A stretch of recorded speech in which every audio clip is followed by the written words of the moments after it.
When we were in Vegas, she went to several rock concerts and wore black t-shirts and heavy makeup and stuff. I decided I wanted to make them pajamas that year for Christmas, and the tradition has just stuck. I was sitting at my sewing machine, which happens to look outside right in front of the window, and a police officer pulled into my driveway. Robyn and Mary really have a lot in common, and not in a good way.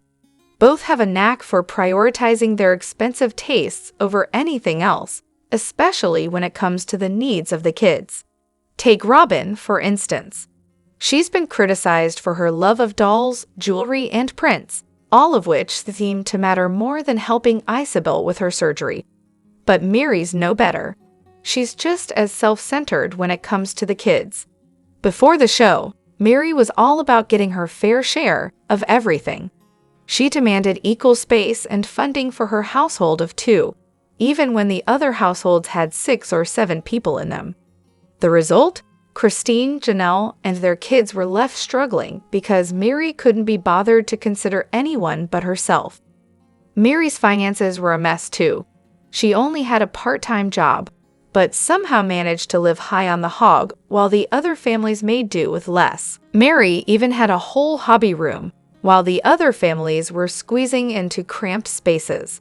Seriously, 2 kids could have easily fit in that room, and Leon could have shared it with one of them instead of everyone else living elbow to elbow. And let's not forget how Mary bragged about eating better than the others, and how she'd spoil Leon with whatever they wanted. Then, when the show started, Mary didn't miss a beat, still flaunting her expensive tastes while Janelle was over there just trying to feed and clothe her kids. At least by then, Mary had some income from the show and her MLM. Before that, though, she had to settle for a part-time job she'd conveniently take off from to spend more time with Kody. But here's the kicker. Just like Robyn, there's zero mention of Mary making any sacrifices for Maddie's health crisis before the show. Did she prioritize her expensive tastes over Maddie's well-being? You can draw your own conclusions. Honestly, Mary and Robyn could swap notes. They even share a habit of picking on Janelle for her makeup. It's like Kody traded one drama queen for another. And then there's the whole financial mess with the households. How is money supposed to be divided? Should it be equal among households or equal among people? If it's household-based, then Mary should have been getting the same amount as the rest. If it's per person, then the split should have been proportional to the number of people in each house. Either way, it's a mess that never should have gotten this far. Yo, what's up, everyone? Welcome back to ThreadoraTalks, where the conversations are always next level. I'm your host, Jenna, and today, we're turning things up a notch. Trust me, this is one video you do not want to miss, so let's dive right in. So, here's something people need to hear. Maddie had no problem accepting Mary's money for her wedding or taking a cut from Mary when she helped with LuLaRoe back in the day. But suddenly, after Mary let her go from the LuLaRoe gig, probably for being, a little lazy, Maddie acts like Mary's the villain. Before that, Maddie never had an issue with her. Funny how that works, huh? Let's talk about Mary as a parent. I don't think she was a bad one. In fact, she was pretty strict, kind of like Kody in that way. She was all about family values, and the kids hated it. But guess what? That's called parenting. Yelling at your kids when they're misbehaving isn't abuse. It's just trying to keep them in line. Now, Mykelti forgives Kody for basically doing the same thing, but cuts Mary off completely. Doesn't that seem a little off? How is that fair? And let's not forget, Mary actually helped pay for Aspen and Mykelti's weddings, just like a mother would. But how does she get treated in return? Like a distant step-aunt, apparently. It's honestly hard to watch. The kids who don't talk to her, they're being pretty unfair. Mary has been pro-family from the start, and in my opinion, she's shown the most growth. I also think Mary got a bad rap because she only had one kid. She was excluded more than any of the other wives, even before the whole catfishing mess. So it's no wonder the kids have their own narratives. For Mykelti, it's all about emotional abuse, whatever that even means. For Maddie, Well, her mind can probably twist things to fit whatever narrative she wants. But let's be clear, she hasn't publicly said much about this since that one cryptic tweet ages ago. Sure, Mary could have been a yeller. She had a rough life and watched as every new baby made her feel less worthy. And yeah, she might have been a little intense at times, but she was the one actually parenting, while others just, I don't know, let things slide. Gwen even said recently that she considered Logan and Mary to be the only real parents. Oh, and don't even get me started on how Mary's always been the easy scapegoat. Kody built the family villain narrative, and now it's stuck. Still, there are some kids who love and appreciate Mary. They've had different experiences, and that's fine. But my Kelty, she's not the family spokesperson, no matter how much she wants to be. She's only speaking for herself. Mary is intense, compared to Janelle, who's all chill and pristine, who basically lets her kids run wild. Ironically, Maddie is also pretty intense. Funny how that works. I can totally see how business stuff might have influenced their relationship too. Mary probably held high expectations, while Maddie takes more of a start-stop approach, like Janelle. Now that Mary's showing loyalty to Janelle, it'll be interesting to see what Maddie does next. But let's be real, everyone was happy to take from Mary, but nobody seems to give her much credit. That's the real kicker. Polyfamily, oh my gosh, are you watching this? Because wow, these people clearly do not like each other, and the whole dynamic is just pure chaos. It feels so unnecessary. The two women, they don't seem like friends at all. And the two guys? Yeah, there's definitely no love lost there. Scene and Tyler's claim that neither of them wants to know who the real father is of the kids. Big, fat lie. I'm betting Tyler's the dad of all of them, and everyone's just pretending they don't know. Scene's the one calling the shots here for sure. I get that it's one thing to have kids within the quad, but imagine coming in with your own kids, only to have to share the parenting role with some guy you can't stand. Like, I suddenly need his permission to see my own daughter.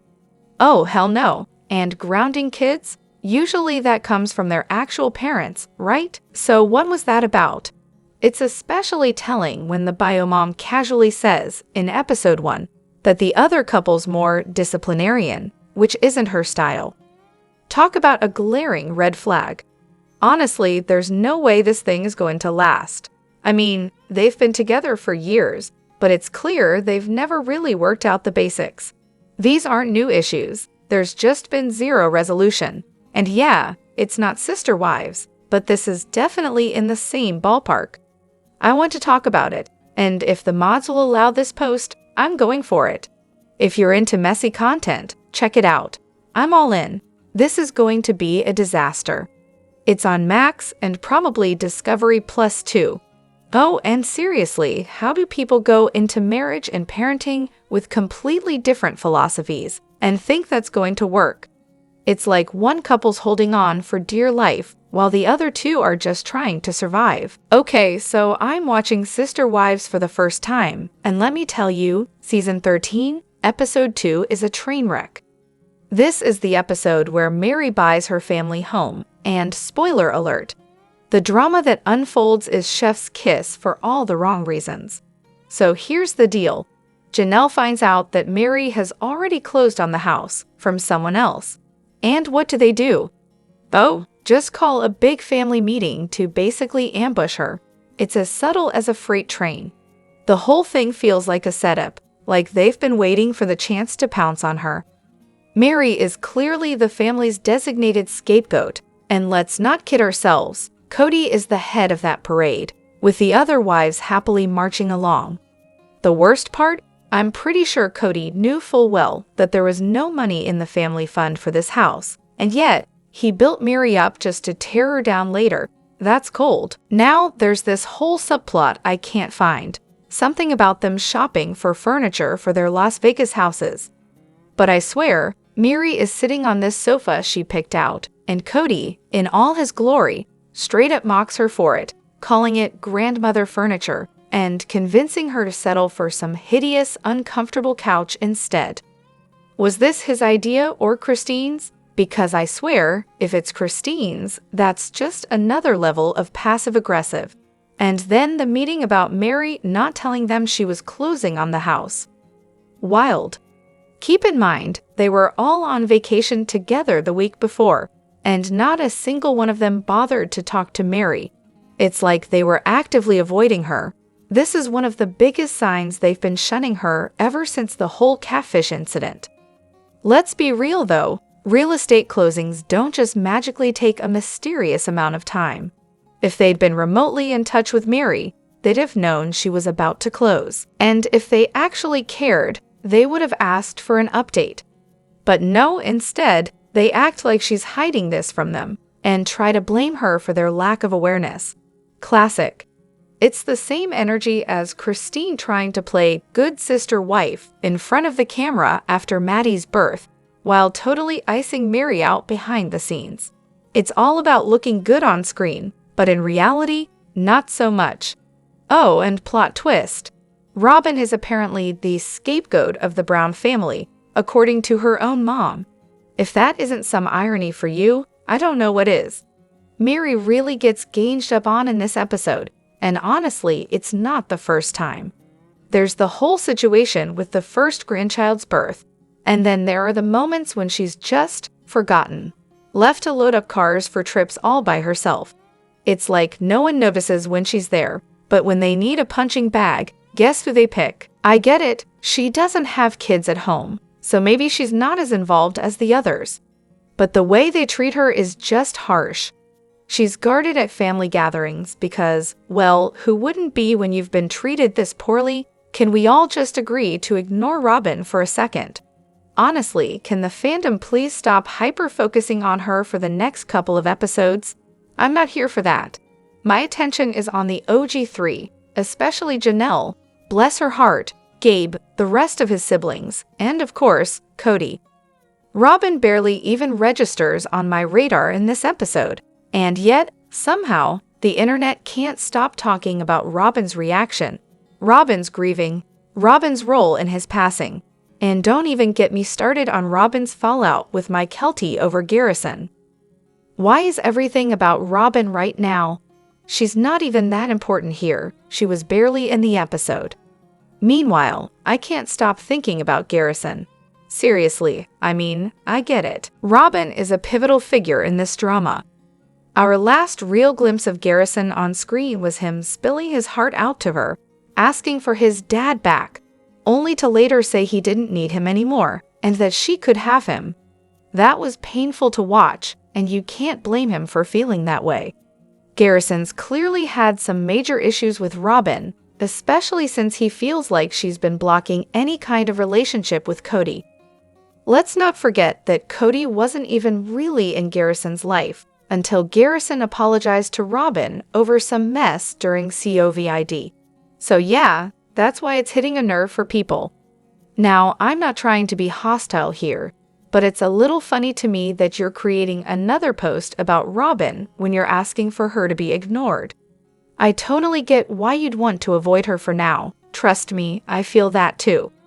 If Robyn's the last thing you want to read about right now, maybe just steer clear of those posts. People are allowed to feel how they feel about her. Sometimes it's not pretty, but it's totally understandable. Kody, I cannot with this man. Seriously, I'm trying so hard to be gracious and kind during this episode, where they finally attempt to address Garrison's passing. But Kody and Robyn's behavior was just beyond inappropriate and honestly offensive. Kody goes on this bizarre ramble about looking down my esophagus into my lungs, in my mind, looking down into my lungs. Like, what? How is that even a thing to say? It was so uncomfortable, I couldn't even process it. And then Robyn, who's literally sobbed about every single thing under the sun, from hot dogs falling on the ground to shoelaces coming undone, somehow can't manage a single tear when it comes to the death of one of the children. A loss that's steeped in unimaginable pain, especially knowing that a big part of it likely stemmed from the destruction of family bonds. But then to cap it all off, Kody says, so bluntly, and I mean coldly, I just want to take his body home and put it in the ground. Good Lord, that was ice cold. As a parent, I can't imagine a worse nightmare than burying my child. Those two are seriously the worst. I'm so done with this show, I can't even tell you. Where else is there to go from here? Coyote Pass has already been sold. Most of the kids are so traumatized, they want absolutely nothing to do with the cameras anymore. And the OG3 are all living separate lives, far apart. At this point, watching it feels like an emotional car crash. It's honestly like that episode of Seinfeld where Jerry dates a woman who's hysterical over every tiny thing. Her hot dog falls on the floor, she's a wreck, her shoe comes untied, she's practically broken. But then, she gets a call that her grandmother died, and there's not even a blink. No reaction at all. That was Robyn in this episode. Sure, people grieve in their own ways, but there was something off about her in that moment.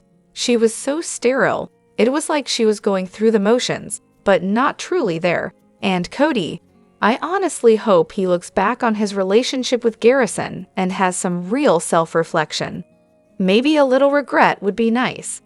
It'd be great if he could understand that when you treat people poorly, you sometimes don't get a second chance. He should have done things right from the beginning, but I guess now he's left with nothing but those what-ifs. When Kody made that comment, I literally jumped out of my seat. It was harsh, almost chilling. And then his endless compliments to Robyn. Just weird. It was all so out of place. Honestly, something is off with both of them. This episode was a tough watch for me. I teared up multiple times. The show did a decent job of tackling the subject matter, but poor Gabe. That kid deserved so much better than this circus. Oh, the sweet nostalgia of watching things unfold in real time, right? When you were there from the very beginning, seeing every little detail and every shift, it definitely hits different. But let's be real. If you binge watch it all at once, yeah, it's easy to get mad, like super mad, and question every single thing. But this whole mess was shot over years, like a decade or more. The downfall wasn't this big dramatic moment. It was slow, subtle, almost like watching a plant die, but not noticing until it's already wilted beyond saving. And I totally get it. At the start, I drank the Kool-Aid too. Oh, we're one big happy family. It's just a different structure based on our faith. I even bought into the characters they were playing. Janelle was the logical one, Christine was the fun one, Miri was bossy, Robyn was the young and caring one, and Kody? Well, he was the guy running the show, doing his best to keep everyone happy. And in my head, they were all living together under one roof, like some big, happy, dysfunctional sitcom. Turns out, that was never really the case. But as time went on, Miri turned into the villain. I totally bought that too. I mean, who didn't? But then, after rewatching everything with some extra context from the book, and knowing where they all ended up now, it's like a light bulb went off. The narrative they sold us was just that, a narrative, a show. And honestly, it was more about Kody's ego than any real family dynamic. Let's talk about that moment when Christine was in labor with Truly and Kody was out on a date with Robyn, locking lips like it was no big deal. Right then, I knew that was the end of at least one marriage. But somehow, I never thought Janelle would leave, even though she was clearly just getting the scraps. And Mary? She was disrespected to the max, but still hanging on for dear life. Seriously, imagine if one of the OG wives had an injury or illness while Robyn was in labor with Saul. Where would Kody have been then? Probably not at the bedside, that's for sure. Which of the OG wives would immediately want Kody back if things were to go down the hypothetical path where Robyn takes her kids and leaves Kody with his biological children? Honestly, I'd always thought it might be Janelle, especially after that one interview where she called Kody charismatic, even after Garrison's passing. But after seeing the latest episodes where she's basically done with him, cutting all ties and having her kids barely speak to him, I'm starting to rethink that. Now, I'm leaning toward Mary. She's always had a deep connection with Kody's kids, who are also Robyn's, and the way she struggles to find love, probably because of her complicated history, makes me wonder if she might be the one to try to rekindle something. Plus, she was the original I Speak Kody, long before Robyn ever entered the picture. I could see her wanting to make some kind of breakthrough to bring the family back together, not as it was, but in a redefined way. But let's be real, I wouldn't want her to go back to him. Mary has so much more potential than that. Still, it's an interesting thought experiment. Christine, though, definitely not. She's happily married, and honestly, I never really saw much chemistry between her and Kody on the show anyway. In the end, none of them would want him back. Christine's living her best life with her new husband. Janelle sees Kody for the awful person he is, and Mary, finally owning her self-worth, isn't about to lower her standards for him. Janelle could have had him back if she wanted. She rejected all his attempts at reconciliation, broke up with him repeatedly, and even moved out without giving him a heads up. Janelle? Done and dusted. Garrison's Passing? Heartbreaking. To say the least, I've watched this episode twice now, and honestly, I tried to avoid social media and any kind of commentary. But here I am, because I just can't keep quiet anymore. What really hits me is how the family is still so estranged. It's devastating to watch. We all know that several of the kids aren't even speaking to Kody, and the guy hasn't lifted a finger to make it right. What's it going to take for him to realize this? Honestly, what kind of wake-up call do you need when your kids are literally avoiding you? It's so sad. And then there's Robyn. Instead of actually crying or offering real support, she's laughing multiple times while soothing Kody. If this were my husband, I wouldn't be soothing him. I'd be giving it to him straight. This family is such a mess. All right, now I want to hear from you. Sound off in the comments and let me know where you stand. Agree, disagree, or something in between? And if you're enjoying the vibe, hit that like button, subscribe, and ring the bell so you're always in the loop. Your voice counts, and I'll catch you on the next one. Thanks for hanging with me.